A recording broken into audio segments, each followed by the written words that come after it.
네, 여러분, 미국 경제, 중국 경제, 너무나 많은 현안들이 있어서 어지러우실 겁니다. 도대체 이게 무슨 일인가 고민도 되실 겁니다. 네, 제가 지난 5월 달에 이미 제 채널에 시그니처 영상이죠. 경제 읽어준 남자 중에 경익남 시리즈가 있죠. 경익남 특강입니다. 이 경익남 특강 5월 달에 그 경익남 90화죠. 네, 이 영상에서 미국 국가부도 내몰리는 상황이었죠. 근데 국가부도까지는 안 올 것이다. 다만 국가부도에 내몰리지 않는다 하더라도 그렇더라도 부작용이 있을 것이다. 부채 한도를 상향하고 그 이후에 미국 신용등급 강등 가능성이 높고 그리고 그것에 따라서 미국 경제에 좀 부정적인 영향이 있을 수 있다. 그걸 바로 구축 효과다라고 90화에서 말씀드렸던 것 같아요. 뭐 지금으로 치면 정확히 딱 3달 전에 이야기했었던 건데 그게 현실이 되었습니다. 아까 우리 구독자 여러분들이 말씀해 주신 것처럼 그 배경을 지금부터 하나하나 말씀드리려 합니다. 일단 그 자료에서도 그 강연에서도 제가 보여드렸던 게 국가부도 위험에 미국이 내몰려 있다. 미국 정부 부채가 계속 늘어났죠. 근데 미국은 항상 실링을 정해내요. 이 실링, 천장이죠, 천장. 천장, 그러니까 부채 한도를 미리 정해놓고 그 부채 한도 내에서만 부채를 끌어다 쓸 수 있게. 근데 그 부채 실링, 한도를 초과할 것 같은 그 천장까지 왔어요. 천장까지 왔으면 부채 한도에 대한 조정을 어디서 결정해야 돼요? 의회에서 결정해야 돼요. 그래서 의회에서 안 된다 된다 가지고 막 싸우다가 우리나라도 그렇게 싸우잖아요. 양당이 싸우잖아요. 똑같아요. 미국도 양당이 공화당과 민주당이 싸우는 거예요. 싸우다가 결과적으로 극적으로 부채 한도 협상에 성공을 했죠.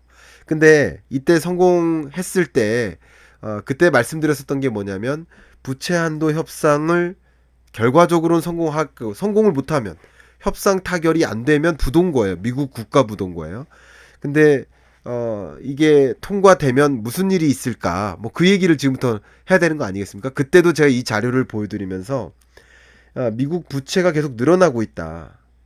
근데 지금 실링은 이렇게 정해져 있다. 실링을 이만큼 올려놓지 않으면 안 된다라는 것이었어요. 결과적으로. 근데 실링을 이제 이 빨간 선을 위에다 올려놓는다고 생각해 보세요. 그러면 이만큼의 추가적인 부채가 생긴다는 거잖아요. 미국에. 미국이 추가적인 부채를 끌어안는다는 얘기잖아요. 근데 부채를 왜 끌어안을까요? 정부 부채의 성격은 뭘까요? 여러분 한번 생각해 보세요. 가게가 부채를 짊어지는 이유가 뭘까요? 가게의 수입이 있어요. 그리고 가게의 지출이 있어요. 근데 가게에서 벌어들이는 소득보다 지출이 더 많으면 그 차액을 뭘로 메꾸는 거예요? 그게 부채 아니겠습니까? 정부도 세수가 있겠죠. 법인세, 소비세, 소득세, 뭐 우리나라로 치면 뭐 각종 보유세, 거래세, 재산세 뭐 이런 많잖아요. 그러니까 그 세수가 있을 것이고 그 세금을 거둔 다음 그 중에 일부를 혹은 그 이상을 쓰는 거야. 세출이 있는 거야. 세수와 세출이 있는 거야. 근데 세수와 세출의 차액이 뭐예요? 만약에 세수보다 세출이 더 많으면 뭐예요? 부채를 끌어다 써야 되는 거예요. 근데 지금 22년, 3년, 4년까지의 경제를 보면 뭐라고 했어요? 경기 침체 국면이다. 그러면 소득이 막 늘어요? 기업들이 경제 활동을 많이 해요? 그렇지 않으니까 세수가 많겠어요? 세수가 덜 거치는 거예요. 근데 경기를 부양시켜야 되니까 쓸 돈은 많은 거예요. 이해 가시죠? 쓸 돈은 많은데 세수가 부족하니까 뭘로 메꿔야 되는 거예요? 부채를 끌어다 써는 거예요. 부채를 끌어다가 경기를 부양시키는 데 집중해야 된다는 거예요. 이해 가시죠?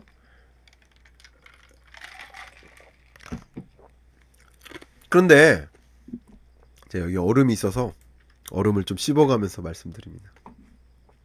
그런데 그때도 제가 자료를 보여드리면서 말씀드렸던 게 바로 crowding out effect, 구축 효과가 발생한다 라는 것을 말씀드렸어요.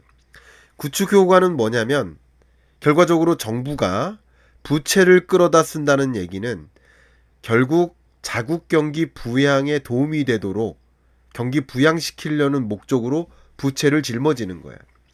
그럼 나라 살림살이를 하겠죠. 그런데 그게 결국 부채를 많이 끌어다 쓴다는 얘기는, 자, 중요합니다. 이제부터 미국이 국채를 발행한다는 뜻이죠. 국채를 발행한다는, 국채를 많이 발행한다. 국채 공급량이 많아진다. 그러니까 모든 가격은 수요와 공급에 의해 결정되는데, 국채 공급이 많아지면 국채 가격이 어떻게 될까요? 국채 가격이 떨어지겠죠. 반대로 국채 금리는 치솟겠죠. 그럼 국채 금리가 이렇게 치솟고 국채 가격이 떨어지는 이런 구간. 자, 이런 구간 하에서 우리가 우려하는 게 뭘까요? 우리가 우려하는 것. 이런 구간 하에서는 결과적으로 채권 금리가 굉장히 높게 치솟기 때문에, 혹은 다른 말로 국채 가격이 많이 떨어질 것이기 때문에, 국채 가격이 떨어지면 결과적으로 민간 기업들이 채권을 발행하면 그 채권을 누가 사줄까요? 국채 가격이 싼데 민간 기업들이 채권을 발행하면 민간 기업들의 채권을 누가 사줄까요? 아무도 안 사준다는 거죠. 그러면 그 민간 기업들의 채권을 아무도 안 사주면 결과적으로 민간 기업들이 자금을 마련하기 어려워지죠. 그럼 민간 기업들이 자금 마련이 어려워지면 상대적으로 경기가 더 어려워지는 거죠. 이해 가시죠? 그런 효과가 지금 발생할 수 있다는 거예요. 그게 구축 효과라는 거예요. 그래서 미국 신용등급 강등이 있으면 그때 국채 사시면 도움이 될 거다라는 말씀을 드렸었던 거죠. 근데 장기적인 안목에서 보면 그때 이 국채 금리도 충분히, 그러니까 그 부채 한도 협상을 놓고 불안할 때, 그때도 국채 금리가 이미 치솟았었기 때문에 국채 금리가 좀 떨어졌다가 다시 오를 수 있다 이거죠. 신용등급 강등 조치가 있으면. 5월에 부채 한도 협상을 놓고 갈등이 있었죠. 그러니까 국채 금리가 치솟죠. 그러다가 6월, 7월쯤에 좀 한산해졌죠. 근데 신용등급 강등이 정해지면서 국채 금리가 다시 치솟겠죠. 가격으로 치면 크게 떨어졌다가 다시 가격이 오르다가 또 떨어진 거예요. 그러니까 이때도 사도 괜찮다라는 의견을 드렸었던 거예요. 그리고 신용등급 강등이 있고 나서 사셔도 좋다라고 말씀을 드렸었던 거예요. 이해 가시죠? 아마 그때 즉시 분석으로 답변을 드렸고, 우리 활짝 핀 라떼가 조아님께서 그런 격으로 질문을 주신 것 같습니다. 자, 근데 이번에 실제 신용등급 강등이 있었고, 피치사는 미국을 계속 트리플 A로 보고 있다가 더블 A 플러스로 강등시킨, 한 등급 강등시킨 거예요. 그리고 여기에 이어서 미국 지역은행들의 신용등급 강등이 이어졌습니다. 그죠? 자, 이건 왜 그럴까요? 미국 지역은행들의 신용등급 강등은 왜 있을까요? 자, 이거는 또 같이 연결시켜서 생각해 본다면, 상업은행에 대한 예금 수취액이 어떻게 될까요? 줄어들죠. 원래부터 줄어들었었죠. 여러분 뭐 여러 SVB 사태라든가 크레딧 스위스라든가 이런 로컬 은행들의 여러 가지 문제들 이미 있었잖아요. 그죠? 그때부터 예금 수취액이 줄었는데 최근 들어 더 줄었었단 말이에요. 근데 예금 수취액이 줄어든 걸 보면, 그리고 또 한 가지 제가 이미 말씀드렸습니다만, 이런 지방 은행들이나 여러 은행들이 미국 국채를 들고 있는 거잖아요. 근데 국채 가격이 떨어져요. 그러면 채권은 만기까지 보유하면 손실이 일어나는 건 아니지만, 어쨌든 만기까지 보유하지 않은 상태, 현재 자 주식을 10,000원에 샀는데 지금 5,000원이 됐어요. 근데 이것은 실현된 손실은 아니죠. 다시 10,000원이 된다면 손실이 안 발생할 수도 있잖아요. 그러나 지금으로서는 미실현 손실이 발생했다. 맞습니까? 지금으로서는 미실현 손실이 발생한 게 맞죠. 그죠? 그러니까 미실현 손실 같은 거. 왜냐면 어쨌든 갖고 있는 채권 가격이 많이 떨어졌으니까 미실현 손실이 발생했고, 근데 SVB 사태는 그 미실현 손실을 unrealized losses, 미실현 손실을 realize, 실현시킨 거예요. 왜? 지금 마이너스 보고 있는 채권이라도 팔아서 뱅크론에 대응을 했어야 됐던 거예요. 그래서 제가 얼마 전에 새마을금고 분석할 때 새마을금고 그 부실 상황인 거 맞습니다. 그러나 그게 쓰러지진 않는다. 새마을금고가 위기 부실 상황인 건 맞지만 쓰러지진 않는다라고 말씀드렸었죠. 그러니까 그게 오히려 불안이 부실을 만든다라고 말씀드렸던 게 그거예요. 새마을금고가 좀 부실한 부분이 있어요. 근데 여러분들이 만약에 부실하다고 생각해가지고 뱅크론을 단행하면 실제 위기에 봉착할 수 있다는 거죠. 그런 관점에서 오히려 그게 중요한 게 아니다라는 것을 말씀드렸었던 거죠. 이해 가시죠? 그러니까 미실현 손실이 이렇게 중요해요. 자, 그런 관점에서 제가 지금부터 말씀드리는 게 그러다 보니 미국 국채 금리가 치솟습니다. 그래서 제가 아마도 이때쯤에 이게 이제 23년 5월 정도죠. 국채 금리가 치솟았었죠. 불안해지니까. 그리고 지금 다시 치솟았던 거죠. 신용등급 강등 때문에. 이렇게 있었는데 이 미국의 10년물과 2년물 장단기 금리가 역전된 채 22년 7월 6일부터 지금 1년이 넘도록 역전된 채 움직이고 있습니다. 이 단기 금리는 뭐를 보여줘요? 기준금리에 연동되고요. 장기 금리는 상대적으로 미국의 경기 상황을 보여주기도 하는데 혹은 그 밖에 여러 가지 요인들이 맞물리는데 어쨌든 국채 금리가 이렇게 치솟은 것은 구축 효과를 발생시킬 수 있다. 민간 기업들이 자금 마련하는데 어려움을 줄 수 있다라는 것을 좀 강조한 거고요. 이 10년물과 2년물 국채 금리의 차이를 보시면 이게 마이너스인 게 역전인 거예요. 장기 금리가 높잖아요. 단기 금리가 낮고요. 근데 장기 금리가 더 낮은 거예요, 오히려. 보시는 것처럼. 그죠? 그러니까 이런 현상들이 오래되는 거예요. 이렇게 오랫동안 장단기 금리가 역전된 적이 몇 번 있었죠. 이때 외환위기 외환위기 때 살짝 있었고요. 그죠? 그리고 2000년대 그리고 2008년 글로벌 금융위기 때 가끔씩 있었는데 이렇게 장기간에 걸친 그죠? 역전 현상은 오일 쇼크 그 당시 가장 경기가 어려웠을 때 이때 이후로 처음인 거예요.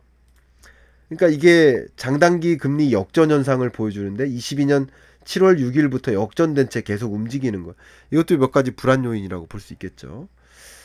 결과적으로 10년물 국채 금리가 다시 치솟고요.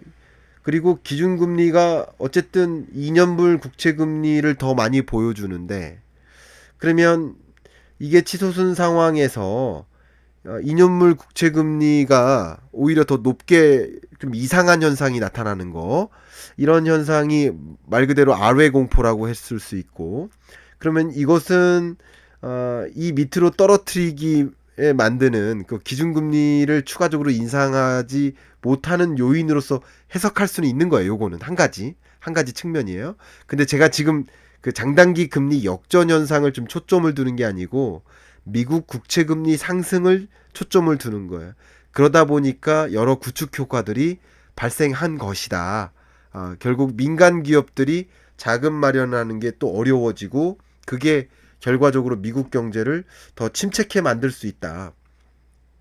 근데 국채 금리가 상승한 요인은 지금까지 기본적으로 첫 번째는 신용등급 강등도 국채 금리를 상승하게 만드는 요인이었고요. 그리고 앞에 말씀드렸었던 것처럼 미국이 추가적으로 국채를 더 많이 발행하는 거, 공급 사이드라는 관점에서 국채 금리가 올라가게 만드는 요인이었던 거 맞습니다. 근데 이거 말고 나머지 요인이 있겠죠. 이게 뭐예요? 다 공급 측이잖아, 지금은. 근데 미국 국채를 사고 싶어 하는 수요 입장에서 해석을 해보겠습니다. 그 수요 입장에서는 일단은 미국 국채를 가장 많이 보유하고 있는 1, 2위 국가가 일본이고 중국인데요. 근데 일본과 중국이 미국 국채를 계속 팔고 있다면 미국 국채 금리를 더 끌어올리는 요인으로 작용할 수 있겠죠. 그런데 원래 중국이 보유하고 있던 미국 국채 규모가 원래 1조 3천억 달러가 넘었었습니다. 그러다가 지금 8,600억 달러 정도까지 온 거고 22년 기준으로. 그런데 최근 들어서 그 미국 국채를 가장 많이 보유하고 있는 일본과 중국이 최근 들어서 국채를 막 매도합니다. 그 매도하는 이유를 말씀드리면 그 매도하고 있고 중국은 첫 번째 요인이 뭐예요? 매도하는 요인? 중국이 미국 국채를 매도하는 이유 중에 하나는 미중 패권 전쟁에 좀 대응하는 항거하는 그런 이유도 한 가지가 있고요. 특히나 최근에 미국 신용등급 강등 조치가 발생하니까 중국이 미국 국채를 더 적극적으로 투매했던 거예요. 그게 또 국채 금리를 올려놓는 역할이었다라고 해석해 볼 수 있고요. 그러니까 구조적으로 미중 갈등 때문에 미국 국채를 팔고 있는데 그것도 하나인데 그런데 거기에 미국 신용등급 강등까지 발생하니까 미국 국채를 보유할 이유가 없었던 거예요. 이제는 그런 식으로 판단한 거예요. 불안하니까 미국 국채를 갖고 있는 게 불안하다는 느낌인 거예요. 그리고 또 한 가지는 일본인데요.